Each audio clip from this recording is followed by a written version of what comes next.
Hello and welcome to Let Them Cook. I'm Christina, Senior Director of Learning and Organizational Development. And I'm Jenna, Learning and Development Partner. And on the menu today is a spicy topic that organizations everywhere are grappling with, which is upskilling and reskilling for organizational agility. And some tasty breakfast egg muffins. So why are we starting with skills? As you may have heard, skills definitely pay the bills, and organizations have really begun to recognize the importance of a smart and focused skills strategy to lay the foundation for achieving organizational success. So we are going to set you up with some great tips to elevate your skills strategy and also to start your day with a healthy and tasty breakfast. All right, so let's get cracking on our egg bites or muffins, or I might call them muffins. Why not? So we've already preheated our oven to 350 degrees. Jenna's gonna go ahead and grease our muffin tray with a little spray. You can use butter as well if you like. And I'm going to start cracking 8 eggs into a bowl. So one tip that I love is just crack on the counter and you're far less likely to lose eggshells. It works every time. Now 8 eggs makes a dozen egg bites, which is great. It can set you up for the entire week to have a quick breakfast that's nutritious and delicious. All right, now let's get back to our skills focus. Our first tip for you when it comes to building a strong skills strategy is that you've got to start with the end in mind. And what we mean by that is you need to ask yourself, what are the organization's key objectives, goals, and areas of focus? The things that are non-negotiables and must be achieved for the organization to be successful. You then need to ask yourself and your senior leaders and other team members, what are the behaviors that are needed to achieve these objectives? What needs to be reinforced, elevated, or nurtured because it's a behavior that's not being realized within the organization? And then take it one step further back and ask, what are the knowledge, attitudes, and skills that underpin those behaviors? And that's really the anchor and starting point of your skills strategy. Because strategic L&D really just focuses on developing those essential skills that are needed in order to achieve the organization's main goals. These are the skills that if we don't focus on developing them, the organization just cannot achieve its vision and its strategy. I love that you said that because I think what's overwhelming is there are so many skills and where do you start and what do you say no to? But a strategic approach means you say no to a lot and you get really clear and focused, and then you take it one step further and you make sure that you have a smart and impactful measurement strategy. A lot of the time that's where we get lost as practitioners. We don't know how to quantify and measure our outcomes or draw a line between our skills and key metrics. So you need to identify what are the measures of behavioral change and those KPIs that your skills are going to drive so that your L&D strategy and your skills strategy can have impact all the way up to the top of the business. This means first measuring where you are now, setting a realistic approach and goal for where you're trying to go, and being really smart about the timing that it actually takes to achieve meaningful change. Change does take time, so being overly ambitious might not set you up to succeed, whereas taking it slow and steady, crawl, walk, run, can really set you up for success. All right, let's keep cracking our eggs. Keep cracking. Do you whisk before you add the veggies or after you add the veggies? I like to whisk before so that our veggies don't get stuck. Looking good. Once we've cracked all of our eggs and we have whisked them, we're going to add a 1/4 cup of milk. If Christina, you could add that in. And we'll also add some seasonings, veggies, and proteins. So for seasonings, we will be adding some salt and pepper. There we go, let's add a little more. Some onion powder and some garlic, which I love, so I'm going double. There we go. Now for veggies, we have some bell peppers and we also have some green onions. You could use green pepper if you like it a little bit more bitter, and maybe if you were using ham instead of our protein of choice as well. So what is our protein of choice? Our protein of choice, my favorite. We've got some bacon here today, but like Christina said, if you do prefer ham or even some breakfast sausage, you can certainly use that. Or if you prefer a vegetarian option, certainly you can omit. So lots of customization, just like your L&D strategy. That's right. Christina loves to cook, in case you can't tell. And eat, me too. Yeah. So now that we know to start with the end in mind when it comes to our skills strategy, what do you think the next thing is that we need to keep in mind? The next thing that is so important is to define or refine your skills taxonomy. And this can be a little bit daunting. Again, there are so many skills out there and you only have so much time and resources that you can invest to upskill your people. So you have to choose wisely, and you have to keep it really simple and really clear, because this is the anchor of your programming as well. So a really great, simple approach that's tried and true for us, we love to start with core skills. What are the skills that are essential for all people within the organization? These tend to be the skills that you're also hiring for, skills that you're training for, and performance managing or assessing people on as well. Think about core skills for right now, but also future skills, the skills that you need longer term to set your organization up for organizational agility and long-term success. And then next, once you've defined those core skills for everyone, you've got to get a little bit more specific on the skills that are required for key functions, key regions, and key levels within the organization. And again, we'd love to include everything, but knowing that we've got to make choices when it comes to strategic L&D, it's really important to focus on those skill sets that are most related to the functions or levels that are really driving your organizational outcomes. So always going back to your organizational strategy and starting with the end in mind. Now, Christina mentioned core skills, but she also mentioned future skills. So what do we mean when we're talking about future skills or those forward-thinking skills? Those could be things like data literacy, the use of digital tools, which are ever evolving, or the use of artificial intelligence, which stay tuned for our episode on artificial intelligence coming soon.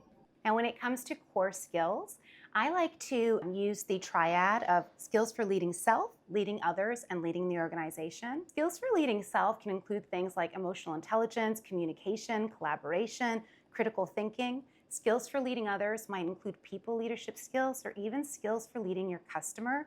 And skills for leading the organization can include things like vision and strategy, business and financial acumen, those skill sets that are going to be crucial for your senior and most strategic leaders across the business. Now, whatever skills you choose as part of your skills taxonomy, you'll also want to ensure that you do establish what does competence look like, what does proficiency look like, and what does mastery look like. At D2L, we always talk about mastering your craft and being able to do the best work of your life. It is so important that your people know what mastery and excellence across a skill set looks like. It gets them hungry to actually grow those skills and to recognize where they're at and where they can go as well. All right, back to our egg bites. It is now time to ladle our mixture into a muffin tin. And while I do that, Jenna's going to add some cheese. What cheese do we have today, Jenna? We have a sharp aged cheddar. So once we have started with the end in mind, meaning that we've built our skills taxonomy with the greater organizational goals in mind, and that we have also decided how we're going to measure the success of the program or measure the development of those skills, we're ready to start designing our programs now. Yes, and when it comes to designing programming, it's really important to lean into the existing ecosystem within your organization and also really think about the learning culture. Where, when, and how are people learning currently? What is your organization's current amount of readiness and capacity to bring in programming? This again goes back to fewer, better things and phasing things in a slow, steady, and smart way. You want to deliver programs that are cohort-based and synchronous at the right time, while also thinking about these skills that need to be accessible and on demand all the time. So you can balance both a synchronous approach and an always-on approach. Right.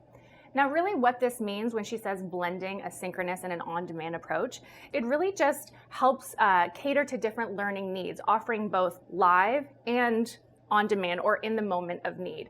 And really this can help address some of those barriers or constraints that are faced by the people in your workforce when it comes to learning. I think one of the hardest things that we face as L&D professionals is we know everybody wants to learn, but they feel constrained at times. So when we're ambitious and we have so many skills that we want to bring to our people, we have to be really smart and strategic about what they can access, what their workloads are, and how we can think holistically about how they learn. This means considering how they learn on the job, how we learn from our peers and exposure to others, and being really smart in our program design around how we connect on the job and social learning with formal upskilling. When you do so, what you're really doing is you're setting your people up to skill build slowly and steadily over time and to be able to continue to show up to invest in their own skills. Now, lastly, having a strong set of tools and technologies at your fingertips will just allow you to go further faster, because at the end of the day, you're really only as strong and your programs are only as strong as the limitations within the technologies that you use.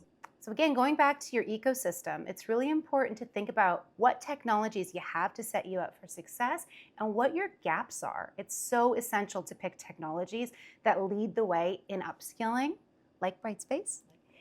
This is really going to make all the difference for any practitioners, instructional designers out there.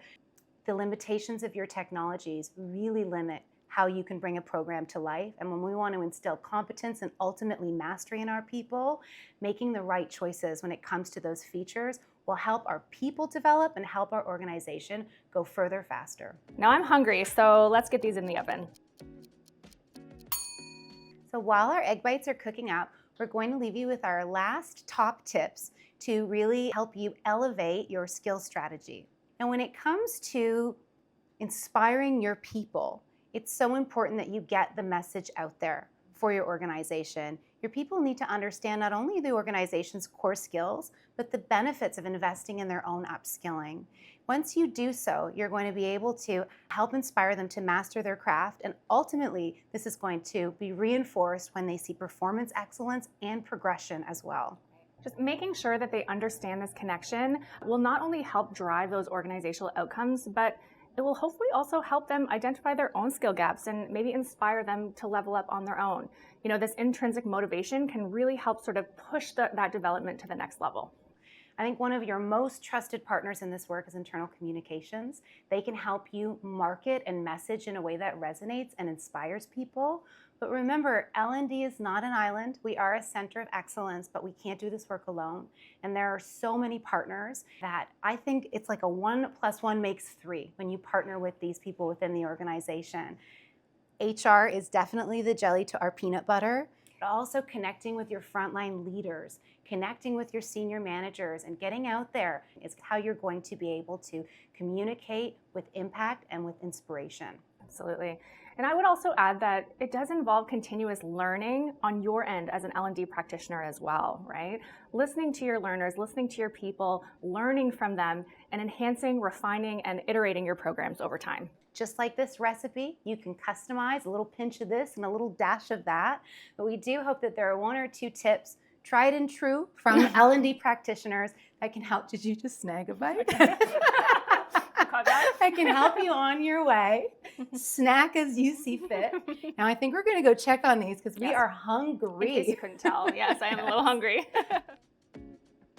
These look beautiful and they smell delicious. All right, well, let's plate these up. And add a little garnish. Add a little garnish. Parsley. See, piece of cake. Or piece of muffin. So when it comes to upskilling and reskilling for organizational agility, just take it 1 bite at a time. And for more information and the complete recipe for these egg bites, visit us at d2l.com/letthemcook. Are you ready to give these babies a try? I sure am. That one's for you. Oh, thank you. Little sriracha would go a long way. Cheers. Cheers. We're so good. Mm-hmm. We're really good. Perfect. We did it. We did. They're scrumptious.